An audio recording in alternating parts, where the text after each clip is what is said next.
कर सकता है। तो उसके लिए हम लोग को समझना होगा कि ये सरना धर्म आखिर है क्या। हमारे बाप दादा पुरखा ने चाला यो किसको कहा, धर्मेश किसको कहा, हमारे पुरखों ने सरना क्यों बनाया, हमारे पुरखों ने अखड़ा क्यों बनाया, एक एक चीज को हम लोगों को जानना है। तो आज इस छोटे से समय में थोड़े से समय में हम लोग इन तमाम चीजों को हम लोग समझने की कोशिश करते हैं।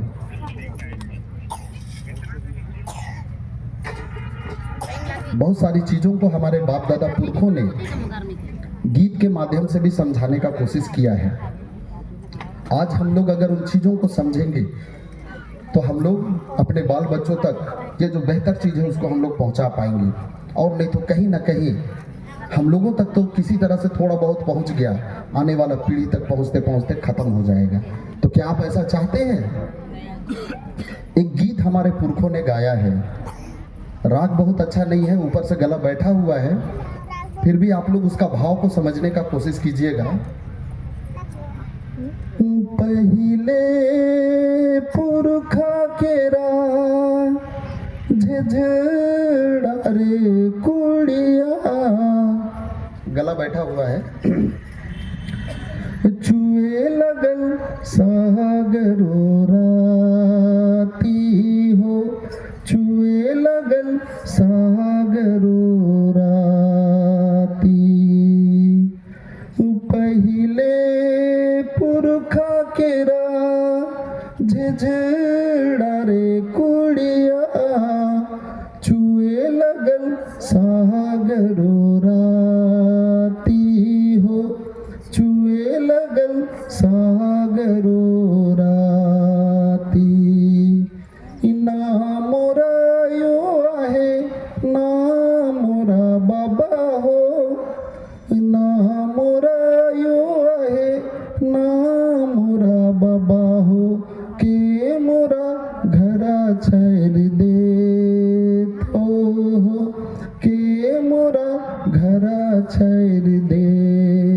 तो कहने का मतलब पहले पुरखा केरा झेझड़ा रे कुड़िया, हमारे बाप दादा पुरखा ने, हमारे माँ बाप ने, हमारे बाल बच्चे जाड़ा गर्मी बरसात से बचे रहे, उसके लिए वो लोग घर बनाए, चोर बदमाश से बचे उसके लिए घर बनाए, जानवरों से बचे इसके लिए वो लोग हमें घर बना कर दिए।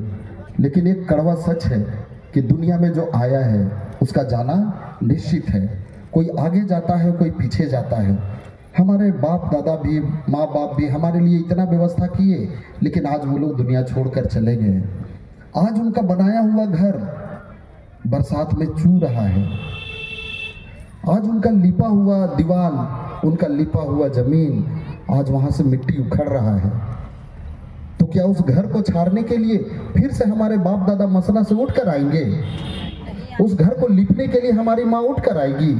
नहीं, अब उसको लिपने छापने और छाड़ने का जिम्मा किसका है? हम लोगों का है।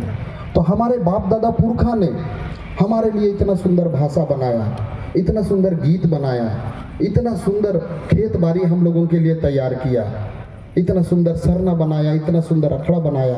आज हमारा अखड़ा भी छीना जा रहा है, हमारा सरना छीना जा रहा है, हमारा भाषा खत्म हो रहा है, परंपरा संस्कृति खत्म हो रहा है। आज इस चीज को बचाने के लिए क्या बीर बुद्धू भगत फिर से जन्म लेंगे? क्या बिरसा मुंडा फिर से जन्म लेंगे? नहीं, अब हम लोगों को ही बीर बुद्धू भगत बनना होगा, हम लोगों को ही बिरसा मुंडा बनना पड़ेगा। आज भी अगर हम लोग सोचते हैं कि भगवान बिरसा मुंडा फिर से पैदा लेकर आए तो लानत है हम लोगों पर। वो तो इतना बचाते हुए एक बार अपना जान दे दिए, हम लोग कई बार उनको मारेंगे? उससे अच्छा है हम अपने अंदर उस बिरसा मुंडा को जन्म दें, ताकि एक बिरसा मुंडा नहीं लाखों लाख बिरसा मुंडा इस धरती में हो कि इस धरती का उद्धार हो पाए। तो आज हम लोगों को उस रूप में तैयार होने की जरूरत है। तो हमारे बाप दादा पुरखा ने इन तमाम चीजों को बचाया था, आज हमें इसे आगे बढ़ाने की जरूरत है। तो आज हम लोग इसी तरह से आगे बढ़ते रहेंगे, अपनी चीजों को जानेंगे समझेंगे, तो हम लोग बेहतर हम लोग उसको कर सकते हैं। एक चीज है कि समय के साथ साथ बहुत सारा चीज बदलता है, लेकिन बदलाव तो जरूरी है। दुनिया में आगे बढ़ना है तो बदलाव जरूरी है। लेकिन बदलना कितना है उसको भी हम लोगों को जानना होगा।